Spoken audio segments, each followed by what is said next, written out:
You're tuning into Black and White Sports on YouTube. The no-holds-barred truth on sports. The main event starts now. Well, I hope you guys realize that there are truly some evil people in the school system. And in this case, I'm talking about the college system. Now, we've covered here on this channel about the male invasion of female sports dating back to 2022. So 4 years, guys. And we definitely talked about San Jose State University, the women's volleyball team, because they had a male on the team. Now, we're talking about Blair Fleming here, a male who was already on the team, I believe, like a few seasons before. However, there was a collusion. The university hid his identity from everyone. And then the cat got out the bag, folks, and guess what? Schools forfeited because they didn't want to play against a male. Even on San Jose State's team, you actually had women that did not want to play with this male. But we know the corruption that goes on in some of these institutions of higher learning. And I believe in the case of Brooke Slusser, I do believe she was actually rooming with the male.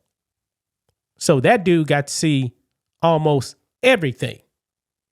Absolutely despicable, man. Despicable. But if I'm not mistaken, I believe Blair Fleming's final season, once the cat was off the bag, I believe there was 6 forfeits because the women said, nah, we're not going to play. And one of those schools is actually the University of Nevada, Reno. And now we got some bombshell news, guys, because I believe that the administrators at that university need to be sued. They need to be prosecuted. They need to be arrested. Because we got some bombshell details, folks, about how the University of Nevada, Reno did not want to forfeit. And they were actually trying to blackmail the female players into playing. Now, thank God it didn't work. But still, you're talking about emotional distress, things like that. Nah, that shouldn't fly. So let's go ahead and dive into this, guys. Here we go. But first, check out blackwhitenetwork.com. Support us by becoming a member. Membership to $10 a month, or you can actually get the annual plan and save 24%. Rhodes and I post member videos over on the website, in addition to our Friday member live stream that we're actually going to be having tomorrow. So sign up today, guys. You get a 7-day free trial. And if you would like to donate to us, we do have a donation tab here. You can donate 5, 10, 20, whatever you actually want. We do appreciate it. And thank you to everyone that's actually donated. And don't forget about the merch, guys.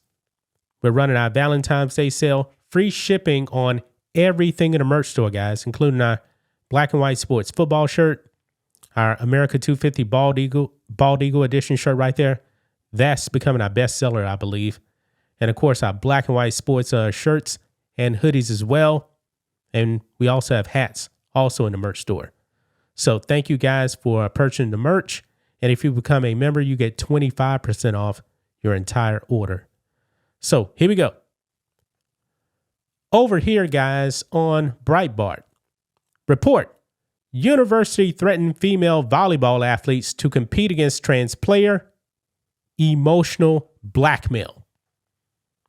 Despicable, man.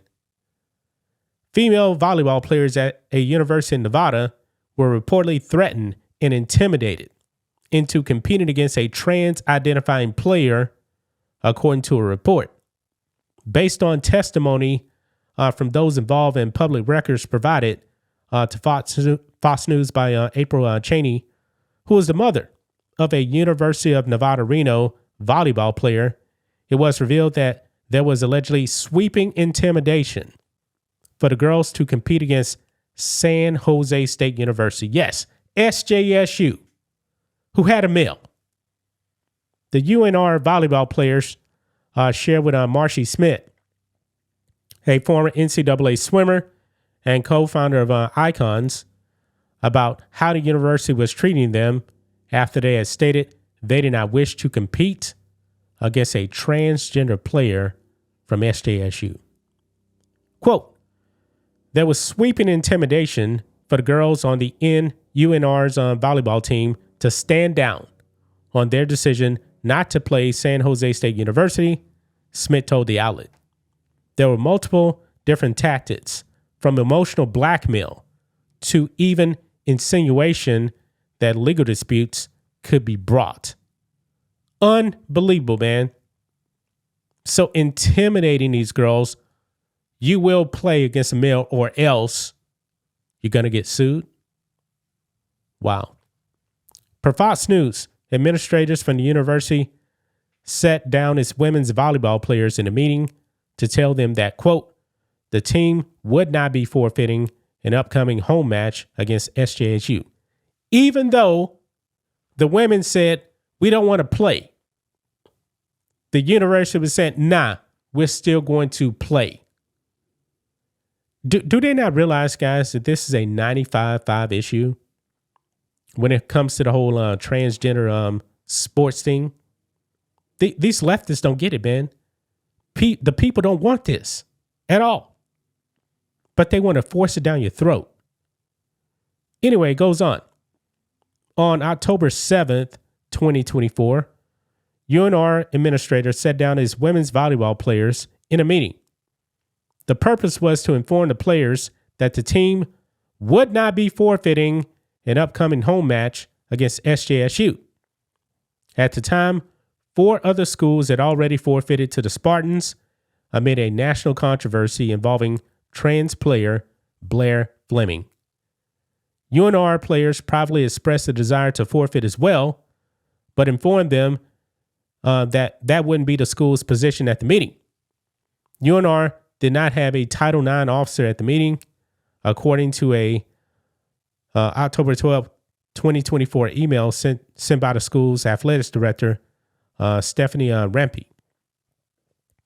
Sia Lilly, who was previously the captain for the women's volleyball team, explained to the outlet that the meeting was horrible, adding that the university told them the transgender player had no advantage. Why do I got a feeling, guys, that these school administrators were women that were actually telling other women no advantage? I got a strong feeling probably was. Quote, it took place after the school decided to make a choice for us, and it was uncomfortable, Lilly said. They told us there was no advantage by Blair because he was on estrogen and testosterone blockers in order to level the playing field. This dude went through full-blown male puberty. But there's no advantage, right? Wow. In a statement from the university last January, it was revealed that school administrators discussed scenarios of what could happen if they chose not to play. And that, quote, one of the scenarios that was discussed revolved around possible legal issues for violating the Nevada Constitution. Wow. Breitbart News reported in October 2024 that the women's volleyball team from UNR had held a player vote, deciding to forfeit an upcoming match against SJSU, which had player Blair Fleming. The vote came after the university announced that the Wolfpack would play the game. But they didn't play the game. They didn't play the game right here. This is from 2024, October 25th. Nevada forfeits women's volleyball game against San Jose State. But the university wanted to intimidate these girls? Wow. They need to be sued. If I was a player on that team, even though the match didn't happen, I would sue the University of Nevada and bankrupt them for something like that. See, these school administrators, they don't have to play against the male, but they want to force the women to do it. And this is also a clear Title IX violation too, by the way. Clearly. Now, Blair Fleming is no longer on the SJSU women's volleyball team. Don't remember exactly what happened to him. Don't really care, by the way. But it's absolutely egregious, man, that the University of Nevada, Reno would do this to their female athletes. It is despicable, man. That's just my thoughts on this. What do you guys think of this? Black and white sports fans, let us know what you think about all this in the comments. Make sure to subscribe to the channel. And we'll catch you next time. Thanks for watching the show. Be sure to like, comment, and subscribe. Be sure to tune in next time on Black and White Sports.